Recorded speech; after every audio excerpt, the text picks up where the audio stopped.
공자 선생님, 얼마 전 졸업생 동기 모임에서 회계 담당 친구가 바쁘다며 도움을 요청해 제가 하루 동안 회계를 맡게 되었습니다. 모임이 끝난 뒤 회비를 받고 영수증을 챙겨 정산을 하는 과정에서 그 친구가 그동안 회비를 내지 않았을 뿐 아니라 일부 회비를 개인적으로 사용해왔다는 사실을 알게 되었습니다. 저는 그 친구에게 개인적으로 챙긴 회비를 복구하라고 요구했지만 그는 오히려 잘못이 없다며 화를 냈습니다. 그래서 회비를 정상화하지 않으면 전체 공지를 통해 알리겠다고 말했고 이후 3번이나 더 권고했지만 개선의 의지를 보이지 않았습니다. 결국 저는 전체 공지를 통해 그간의 정산 내용을 올리고 이 사실을 알렸습니다. 그러자 그제서야 그 친구는 여러 변명을 늘어놓으며 입장문을 올렸고 실수였다며 회비를 채워넣겠다고 했습니다. 평소 인기가 많던 친구라 그런지 다른 동기들은 그럴 수도 있지 라며 대수롭지 않게 여기고 오히려 그 친구를 걱정하는 반응을 보였습니다. 하지만 저에게는 너는 사람이 왜 그렇게 모지냐? 그 친구가 나쁜 사람이 아닌데 꼭 그렇게 했어야 했냐? 라는 말들이 돌아왔습니다. 결국 저는 인간미가 없다는 평가를 받으며 그렇게 살면 주변의 친구들이 다 떠날 것이라는 지적까지 듣게 되었습니다. 공자 선생님, 저는 도대체 무엇을 어떻게 잘못한 것일까요? 선생님의 고견을 듣고 싶습니다. 그대가 겪는 고통은 그대의 영혼이 올바른 궤도에 서 있다는 증거인 것이다. 옳은 일을 보고도 외면하는 것은 용기가 없는 것이라 했다. 그대는 공동체의 질서를 위해 자신의 안위보다 정직을 택했으니 이는 내면에 훌륭한 향기를 갖춘 사람만이 할 수 있는 결단인 것이다. 세상 사람들은 흔히 허물을 덮어주는 것이 사람을 존중하는 마음이라 오해하지만 진정한 존중은 상대가 잘못을 바로잡고 다시 바로 서게 돕는 데 있다. 지금 그대가 느끼는 외로움은 단순히 친구를 잃은 것이 아니라 원칙이 사라진 곳에서 홀로 원칙을 세우려 할 때 발생하는 고결한 저항이니 그대의 행위는 매정한 것이 아니라 무너진 공동체의 기틀을 바로잡으려는 숭고한 책임감의 발로임을 잊지 말아야 할 것이다. 세상 사람들은 흔히 나쁜 짓을 했어도 친구니까 이해해야 한다며 무조건적인 동조를 요구한다. 하지만 참된 사람은 주변과 화합하되 뇌화부동하지 않고 눈앞에 이익만 쫓는 무리는 동조할 뿐 화합하지 못한다고 하였으니 그들을 비난하는 동기들은 실상 화합을 하는 것이 아니라 동조를 하고 있을 뿐인 것이다. 그들이 그들을 인간미가 없다고 비난하는 이유는 그대의 정직함이 자신들의 도덕적 타협을 부끄럽게 만들기 때문이라.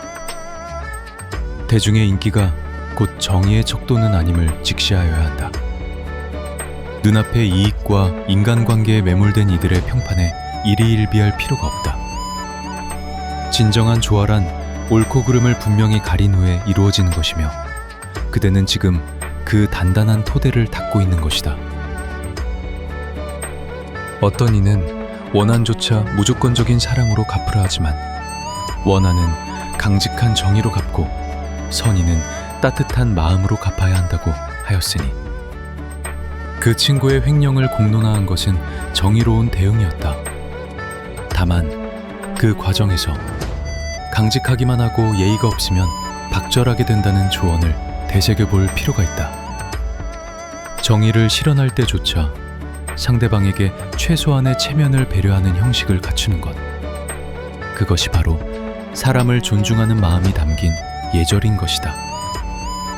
만약 그대가 공론화 이전에 공동체에 신뢰받는 어른이나 제3자에게 자문을 구하는 형식을 취했다면 그대의 정의는 더욱 힘을 얻었을 것이다. 하지만 이는 그대의 본심이 틀렸다는 것이 아니라 정의를 담는 그릇을 더 정교하게 빚어야 한다는 삶의 교훈이라 하겠다. 사람들이 그대를 비난하는 것은 그대가 나빠서가 아니라 그들이 진실을 감당할 준비가 되지 않았기 때문일 것이다. 선한 사람들이 칭찬하고 악한 사람들이 미워하는 사람이 진정으로 올바른 사람이라 하였으니 그 친구의 잘못을 옹호하며 그들을 몰아세우는 이들은 도덕적 가치보다 사적인 감정을 앞세우는 우를 범하고 있는 것이다. 참된 길을 걷는 이는 남들이 나를 알아주지 않음을 탓하지 않고 오직 자신의 행동이 하늘의 이치에 어긋나지 않았는지를 살필 뿐이다. 그대의 양심이 고요하고 평온하다면 천만인이 그대를 가리켜 비난할지라도 그것은 그저 스쳐 지나가는 바람에 불과한 것이다. 숲은 고요할 때 그 깊이를 알 수 있듯 이 고독의 시간을 통해 그대의 내면은 더욱 단단해질 것이라 믿는다. 지금의 시련은 그대에게 두 가지 선물을 주었다. 첫째는 곁에 있는 이들 중 누가 진정으로 올바른 사람인지를 가려낼 수 있는 해안이고, 둘째는 자신의 신념을 사회적 관계 속에서 어떻게 지혜롭게 풀어낼지 고민할 기회를 얻은 것이다. 내면에 훌륭한 향기를 지닌 이는 결코 외롭지 않으며 반드시 이웃이 생기기 마련이다 라고 하였으니 지금 당장은 주변에 아무도 없는 듯 보여도 그대의 강직함을 지켜본 누군가는 속으로 그대를 존경하고 있을 것이다. 비난하는 목소리에 귀를 기울여 스스로를 괴롭히기보다 그대의 진심을 알아주는 소수의 인연을 소중히 여기며 묵묵히 그대의 길을 걸어가야 한다. 나무가 겨울의 추위를 견뎌야 봄에 꽃을 피우듯 지금의 고립은 그대가 더 큰 사람으로 거듭나기 위한 필연적인 계절이라 생각하도록 하라.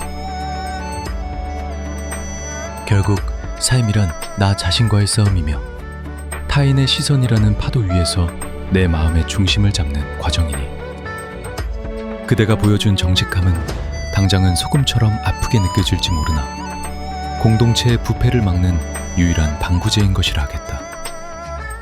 그대의 행동으로 인해 그 모임은 비로소 투명해질 기회를 얻었으며 다른 이들은 침묵하던 진실에 대해 생각하게 되었을 것이다. 그대는 충분히 잘해왔다. 다만 앞으로는 정의를 행할 때 따뜻한 온기를 한 조각 더하는 지혜를 갖추길 바란다. 그러면 그대의 정의는 날카로운 칼이 아니라 사람을 살리는 약이 될 것이니 조금도 흔들리지 말라. 우리 모두의 내면에 깃든 빛이 꺼지지 않는 한 세상의 어떤 어둠도 옳은 길을 가려하는 우리를 결코 막을 수 없을 것이다.